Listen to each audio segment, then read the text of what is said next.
Everybody, मैं हूं आपकी मेंटर गुंजा और मैं स्वागत करती हूं आपका अपने YouTube channel English by Gunja ma'am में। फ्रेंड्स, आज इस सेशन में हम लोग डिस्कस करेंगे कुछ superfluous expressions.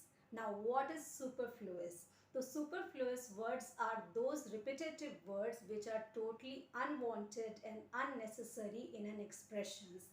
They are redundant, यानी सरल शब्दों में अगर कहें तो वाक्य में यूज होने वाले रिपीटेटिव वर्ड्स या अननेसेसरी वर्ड्स को ही हम सुपरफ्लुअस वर्ड्स कहते हैं।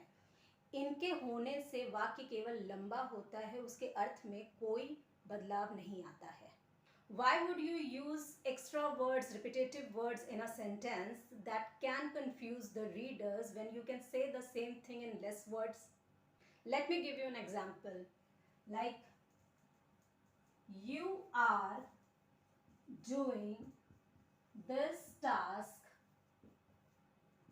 for a long period of time.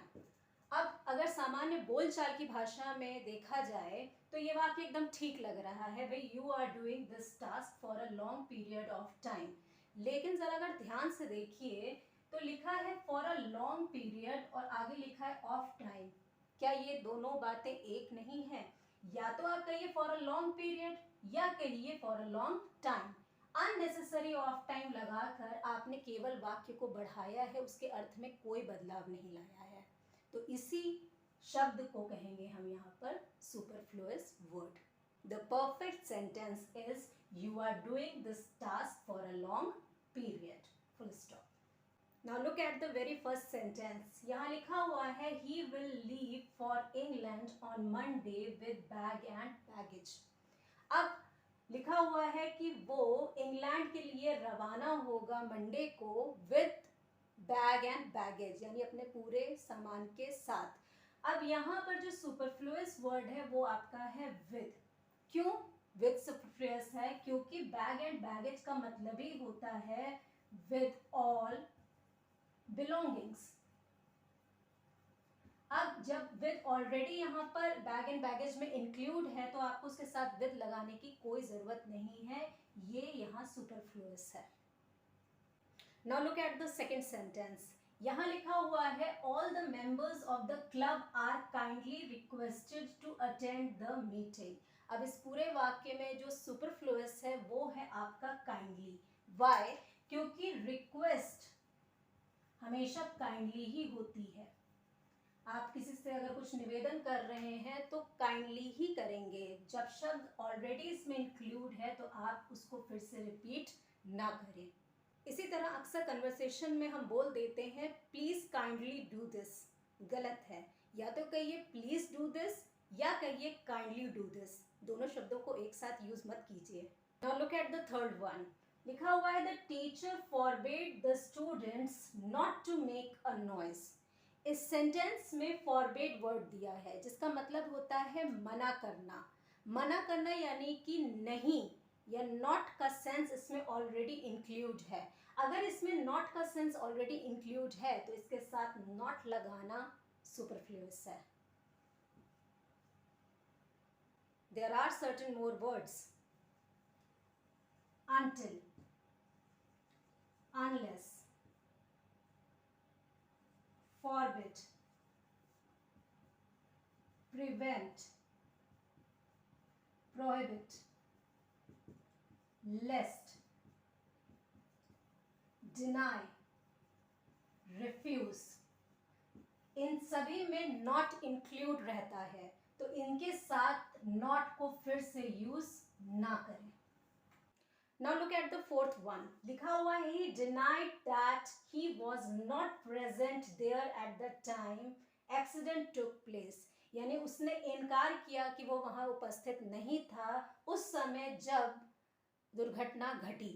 तो अगर हम देखें तो डिनाइड का मतलब होता है इनकार करना। As I said earlier, deny के साथ कभी भी नॉट का यूज नहीं होता है। क्यों?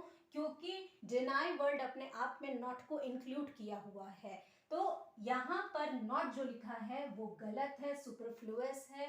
डिनाई के साथ कभी नॉट का यूज नहीं किया जाता। Now look at the fourth one. The students requested the teacher to repeat the question again. इस सेंटेंस में कहा गया है कि स्टूडेंट्स ने टीचर से रिक्वेस्ट करी कि वो क्वेश्चन को फिर से रिपीट कर दे. Now look at this. Repeat का मतलब होता है स्पीक अगेन. तो जब अगेन ऑलरेडी इसमें आ गया है तो आगे अगेन लगाने का कोई सेंस नहीं है. Repeat, reborn, rewrite, rearrange, rebuild and restate. इनके साथ अगेन वर्ड का यूज नहीं किया जाता. Either you can say repeat or speak again.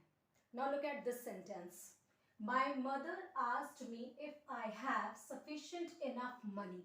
Now, sufficient का मतलब होता है पर्याप्त और enough का मतलब भी होता है पर्याप्त.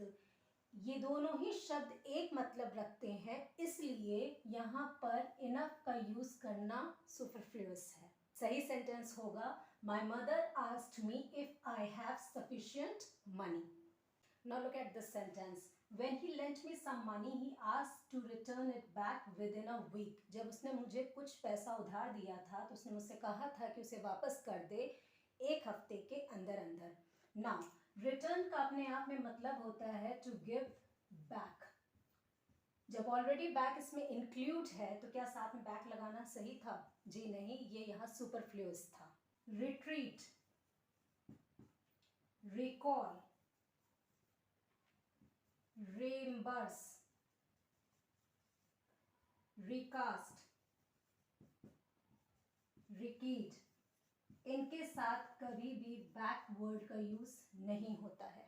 अगर आपको ये वीडियो अच्छा लगा, समझ में आया, तो इस वीडियो को लाइक कीजिएगा, औरों को शेयर कीजिएगा और इस चैनल को सब्सक्राइब कीजिएगा. Thanks for watching.